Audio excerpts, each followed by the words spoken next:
Hello. So I just got off a conversation with an executive and it's 4:45 and I'm going to stop soon and have a beer.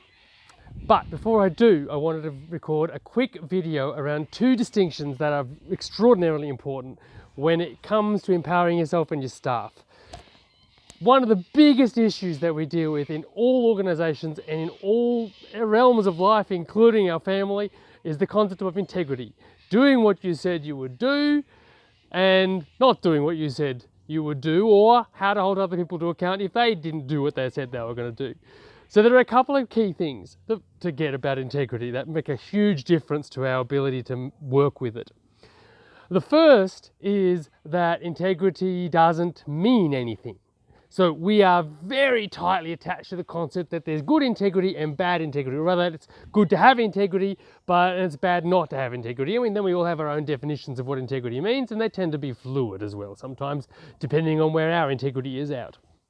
So integrity has no moral attachment to it at all. There isn't good integrity or bad integrity. Integrity is simply what works. It either works or it doesn't work. And the amount or level of integrity required is dependent on the complexity and challenge of the issue that you're facing. The analogy that I like to use is of a bicycle. The bike that you need to ride around the streets needs a certain level of structural integrity to be a good bike. As soon as you take that bike up into the mountains, what was sufficient for driving on the streets may not be sufficient and it will break.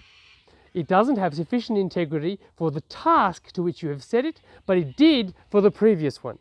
Now, what's interesting around integrity, using the bike analogy, is that the bike will tend to break at those places where it's weakest, the derailleur, or I'm not a bike expert, but particular parts of the bike. It's the same thing in your life or in your office or in your enterprise. Where the integrity will fall down, where you'll get a break, is at those places that are weakest. They're sufficient for a level of integrity, in this case driving down a street, but not for the mountain. So integrity doesn't mean anything, it's not good or bad, and it is always about being sufficient to the level at which you're operating. Secondly, there are three different levels of integrity, not one. The first and lowest level of integrity is doing what you said you would do. That's often held out to be the sine qua non of integrity, but it is not. Equally important is, and of the next level of importance, is saying when you're not going to do something as soon as you know you're not going to do it, and saying what you're going to do instead. That's a big one. I once had a manager who came to me and said to me, I'm not going to do what I said I was going to do, which was a big problem for my work plan. Instead, she said, I'm going to do these other three things, which was an awesome thing for my work plan. So she left me in a better position than when I was before, because her relationship with integrity was such that if you can't do something, you go out of your way to fulfill on your promise in a way that is even better for them. So this first level of integrity is doing what you said you would do. The second is saying when you're not going to do it and as soon as you know you're not going to do it and what you're going to do instead. And then the third level of integrity, which is the highest level, is being who you said you were going to be when you said you were going to be it. Sometimes in different circumstances you need to be tough, sometimes gentle, sometimes compassionate, sometimes generous, sometimes, well, you always have to be generous, but different ways of being need to come to the fore. Courageous. They're not always, it's not always appropriate to be tough. It's not always appropriate to be soft and generous. You've got to bring the appropriate level of being to fulfill on the task at hand. If you're a soldier in a war, though, you don't want to bring, soft and generous. You've got to bring something else. But if you're in a corporate boardroom or with your family or with your children, you have to bring forward a different way of being. That level of integrity, being who you said you were going to be when you said you were going to be it, is much higher and much more important than the other two levels. The third distinction of integrity, and this is a really important one too, is that there's a difference between being publicly accountable for something and personally responsible for something.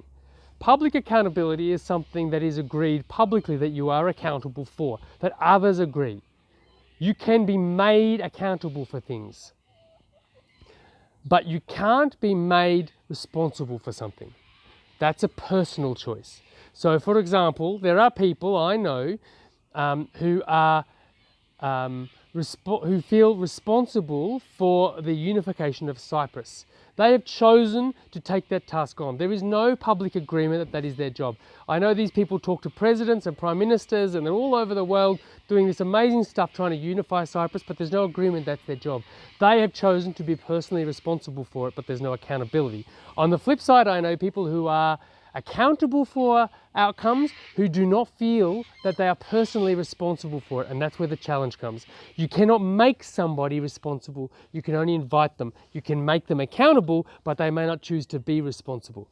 Great, I hope these three distinctions have helped. If you live these three things or bring them, it can make an enormous difference to your conversation. The most important thing to remember, and the hardest, is that integrity doesn't mean anything. It's not good or bad. It's just whether it's sufficient or not to the task at hand.